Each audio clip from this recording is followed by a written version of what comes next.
സരോജിനിക്ക് 4 മക്കളാണുള്ളത്. 4 ആൺമക്കൾ എന്നുള്ളതാണ് മറ്റൊരു പ്രത്യേകത.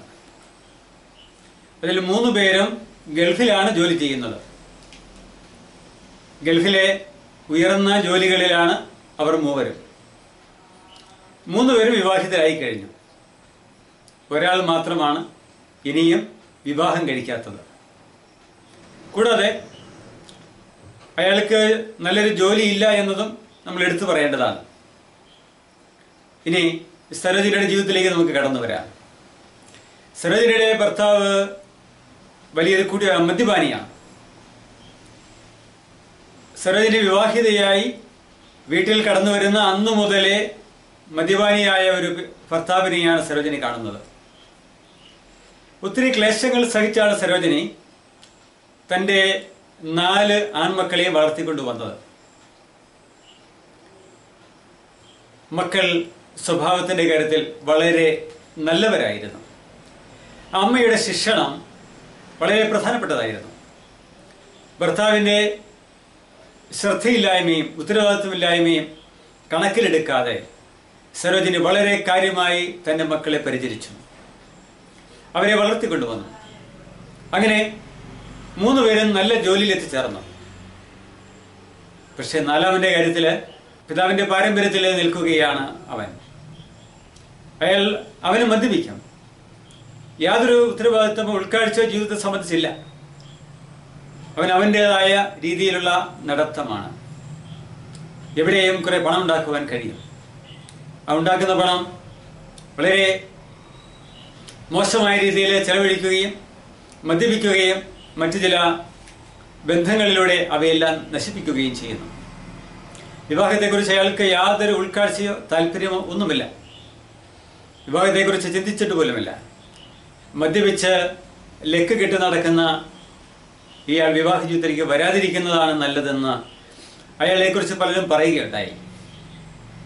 അതും സരോജിനിയുടെ കാതുകളിൽ അലയടിക്കുന്നുണ്ട്. സരോജിനിക്ക് അത് വളരെയധികം വേദനാജനകമാണ്. എങ്കിലും തൻ്റെ മകൻ ഒന്ന് നന്നായി കാണുവാൻ, നല്ലൊരു വിവാഹം ചെയ്ത് ഒരു കുടുംബമായി ജീവിക്കുന്നത് കാണുവാൻ സരോജിനി അത്യധികമായി ആഗ്രഹിക്കുന്നു. ഇങ്ങനെ ഇരിക്കവെയാണ് ഗൾഫിൽ നിന്നും തൻ്റെ 3-ാമത്തെ മകൻ എത്തിച്ചേരുന്നത്. 3 പേരും വിവാഹിതരാണ്. അവർക്ക് കുട്ടികളുമുണ്ട്. ഇപ്പോൾ പേരക്കുട്ടികളെ താലോലിക്കുവാനുള്ള ഭാഗ്യവും സരോജിനിക്ക് ലഭിച്ചിരിക്കുകയാണ്. പക്ഷേ 2 ദുഃഖങ്ങൾ ആ ജീവിതത്തിൽ ഇപ്പോഴും കരിനിഴൽ ബാധിച്ച് കിടക്കുന്നു. ഒന്ന് ഭർത്താവിൻ്റെ മദ്യപാനം, 2 ഇളയ മകൻ്റെ മദ്യപാനം, ഉത്തരവാദിത്വമില്ലായ്മ. ഏതായാലും 3-ാമത്തെ മകൻ ഗൾഫിൽ നിന്ന് എത്തിച്ചേർന്നപ്പോൾ സരോജിനിയുടെ ബുദ്ധിമുട്ടുകൾ മനസ്സിലാക്കി. സരോജിനിയെ സംബന്ധിച്ചിടത്തോളം ഒരു കൗൺസിലിംഗ് അത്യാവശ്യമാണ് എന്ന് അവന് തിരിച്ചറിവുണ്ടായി.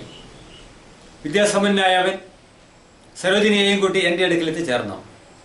ഞാൻ അവൻ്റെ ആഗ്രഹപ്രകാരം സരോജിനിയുടെ പ്രശ്നങ്ങൾ മനസ്സിലാക്കുവാൻ ശ്രമിച്ചു. സരോജിനിയുമായി ഒരു തുറന്ന സംഭാഷണത്തിന് മുതിർന്നു. സരോജിനി വളരെ ശാന്തമായി എന്നോട് സംസാരിച്ചു. സരോജിനിയുടെ കണ്ണുകൾ നിറഞ്ഞു.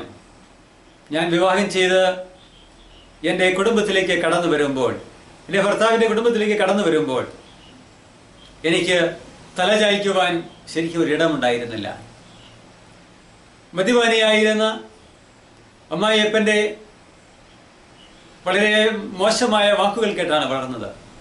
അദ്ദേഹത്തിൻ്റെ പെരുമാറ്റത്തിൽ വളരെയധികം വൈകല്യങ്ങളുണ്ടായിരുന്നു. പല വിധത്തിൽ തന്നെ അദ്ദേഹം ഉപദ്രവിക്കുവാൻ ശ്രമിച്ചു. അതെല്ലാം അവഗണിക്കുവാൻ സരോജിനി ശ്രമിച്ചു. എൻ്റെ ഭർത്താവിനോട് ഈ പ്രശ്നങ്ങൾ പറയാം എന്ന് വയ്ക്കുമ്പോൾ അയാൾ അതിനേക്കാളും മദ്യപിച്ച് ലക്ക് കെട്ടാണ് തൻ്റെ കിടപ്പറയിലേക്ക് എത്തിച്ചേർന്നത്. സരോജിനി അമ്മ പറഞ്ഞു, എങ്ങനെയോ 4 കുട്ടികൾ ജനിച്ചു. അതിലൊന്ന് വഴിതെറ്റിപ്പോയി. അത് അച്ഛൻ്റെ പാരമ്പര്യം മകൻ ഏറ്റെടുത്തതാണ്. അതുമല്ല, വെല്ലിച്ചൻ്റെ പാരമ്പര്യം ഏറ്റെടുത്തതാണ്. വെല്ലിച്ചനും അച്ഛനും മകനും 3 പേരും ഒരേ ചരടിൽ കോർക്കാവുന്ന കണ്ണികളാണ്. താൻ ഇത്ര നാളായി വളരെയധികം വേദനകൾ സഹിക്കുന്നു, ക്ലേശങ്ങൾ സഹിക്കുന്നു. തൻ്റെ പഴയ കാര്യങ്ങൾ ഓർമ്മിക്കുമ്പോൾ തനിക്ക് സഹിക്കുവാൻ സാധിക്കുന്നില്ല. താൻ അനുഭവിച്ച ക്ലേശങ്ങൾ ഓർമ്മിക്കുമ്പോൾ അത് നെഞ്ചുപൊട്ടുന്ന വേദനയായിട്ട് മാറുന്നു. ഇവിടെ സരോജിനി എല്ലാം വിശദമായി പറഞ്ഞു. ഏതായാലും സരോജിനിയുടെ കണ്ണുകൾ നിറഞ്ഞൊഴുകി. അവരുടെ മനസ്സിൻ്റെ ആഴങ്ങളിൽ, അഗാധതലങ്ങളിൽ വേദനകളും സങ്കടങ്ങളും കുടിക തളം കെട്ടി കിടക്കുന്നത് എനിക്ക് കണ്ടറിയുവാൻ സാധിച്ചു. ഇവിടെ ആശ്വാസത്തിൻ്റെ തൈലം പൂശാതെ മാർഗമില്ല. ഹിപ്നോട്ടിസത്തിൽ പഴയ അനുഭവങ്ങളെ, ദുരനുഭവങ്ങളെ, നല്ല അനുഭവങ്ങളെ എല്ലാം മാറ്റുവാനും പരിഹരിക്കുവാനും ഒക്കെ സാധിക്കുന്നതാണ്. ഹിപ്നോട്ടിസത്തിന്റെ ആഴത്തിലേക്ക് സരോജിനി ശരിക്കും അമർന്നു. ആ ഹിപ്നോട്ടിസത്തിന്റെ ആഴത്തിൽ കിടന്നുകൊണ്ട് അവർ തന്റെ വിഷമങ്ങൾ എല്ലാം എന്നോട് പങ്കുവെച്ചു. അവരുടെ മനസ്സിന് ആന്തരിക സൗഖ്യം നൽകി. അവരുടെ മനസ്സ് ശാന്തമായി. അവരുടെ കണ്ണീർ പ്രവാഹം നിലച്ചു. അവർ ശാന്തമായി സന്തോഷത്തോടെ കണ്ണുകൾ തുറന്ന് ഉണർന്നു വന്നു. അവരുടെ പഴയകാലം അവർക്ക് വിസ്മൃതമായി കഴിഞ്ഞിരുന്നു. പഴയകാലത്തിലെ ദുരനുഭവങ്ങൾ ഒരു സിനിമയിൽ കണ്ടതുപോലെ, ഒരു തിരശ്ശീലയിൽ കണ്ടതുപോലെ അവ്യക്തമായി നിലനിന്നു. അതാ സരോജിനിയുടെ ജീവിതത്തിൽ സന്തോഷവും പ്രതീക്ഷകളും ഒത്തിരി ശുഭോദർക്കമായ അനുഭവങ്ങളും കണ്ടെത്തലുകളും കാഴ്ചപ്പാടുകളും സരോജിനിക്കുണ്ടായി. സരോജിനി നെഞ്ചുപൊട്ടിയ വേദനയോടെ കടന്നു വന്നെങ്കിൽ സരോജിനിക്ക് ഒത്തിരി സന്തോഷത്തോടെ കടന്നു പോകുവാൻ സാധിച്ചു. ഇത് സരോജിനി ഒരൊറ്റപ്പെട്ട വ്യക്തിയല്ല. അനേകം സരോജിനിമാരാണ് നമ്മുടെ നാട്ടിലുള്ളത്. അനേകം സരോജിനിമാരാണ് നെഞ്ചുപൊട്ടുന്ന വേദനയുമായി കഴിയുന്നത്. ഭർത്താവിനെ ഓർത്ത്, മക്കളെ ഓർത്ത്, അല്ലെങ്കിൽ മറ്റുള്ള ബന്ധുക്കളെ ഓർത്ത് ഒക്കെ ഇങ്ങനെ വേദനിച്ചു കരയുന്ന അനവധി സരോജിനിമാർ ഉണ്ട് എന്നെനിക്കറിയാം. നിങ്ങളുടെ വേദനകൾ ഒപ്പിയെടുക്കുവാൻ തീർച്ചയായും കൗൺസിലിങ്ങിൽ സാധിക്കും. നിങ്ങളുടെ വേദനകളെ പരിഹരിച്ചെടുക്കുവാൻ നല്ലൊരു സൈക്കോതെറാപ്പിസ്റ്റിന് സാധിക്കും. നിങ്ങൾ എന്തിനാണ് വേദനയിൽ കഴിയുന്നത്? എന്തിനാണ് നെഞ്ചുപൊട്ടുന്ന വേദനയും നെഞ്ചിൽ നെരിപ്പോടുമായി മുമ്പോട്ട് നീങ്ങുന്നത്? നിങ്ങൾ ആശ്വസിക്കാൻ സമയമായി. നിങ്ങളുടെ വേദനകളെ അകറ്റിയെടുക്കുവാനായി, മാറ്റിയെടുക്കുവാനായി തീർച്ചയായും സാധിക്കുമെന്ന് മനസ്സിലാക്കുക. നിങ്ങൾക്ക് ഏത് സഹായവും ചെയ്തു തരുവാൻ ഞാനിവിടെ തയ്യാറാണ്. നിങ്ങളുടെ സങ്കടങ്ങൾ എന്നെ അറിയിക്കുക. മറ്റുള്ളവരുടെ സങ്കടങ്ങൾ നിങ്ങൾ കാണുമ്പോൾ അവരുടെ സങ്കടങ്ങൾ ഒപ്പിയെടുത്ത് എനിക്ക് പറഞ്ഞു തരിക. നിങ്ങളുടെ സുഹൃത്തുക്കളുടെ പ്രശ്നങ്ങൾ, വിഷമങ്ങൾ, സങ്കടങ്ങൾ ഇതാ കൗൺസിലിങ്ങിലൂടെ, ഫോണിലൂടെ, സ്കൈപ്പിലൂടെ ഒക്കെ എന്നോട് ഷെയർ ചെയ്യുക. നിങ്ങൾക്ക് തീർച്ചയായും ആശ്വാസം ലഭിക്കും എന്ന് ഉറപ്പാണ്. നിങ്ങൾക്ക് ഫ്രീ കൗൺസിലിങ്ങിനും ഫ്രീ കൺസൾട്ടിങ്ങിനും സൗകര്യങ്ങൾ ഏർപ്പെടുത്തിയിട്ടുണ്ട്.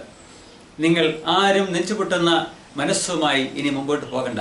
നിങ്ങളുടെ പ്രശ്നം എന്തുമായിക്കൊള്ളട്ടെ, അത് കൃത്യമായി അറിയിക്കുക, അവതരിപ്പിക്കുക. നിങ്ങൾ കൃത്യമായി മനസ്സ് തുറക്കുക. തീർച്ചയായും നിങ്ങൾക്ക് ആശ്വാസവും സന്തോഷവും തീർച്ചയായും ലഭിക്കുമെന്ന് ഞാൻ ഉറപ്പു തരുന്നു.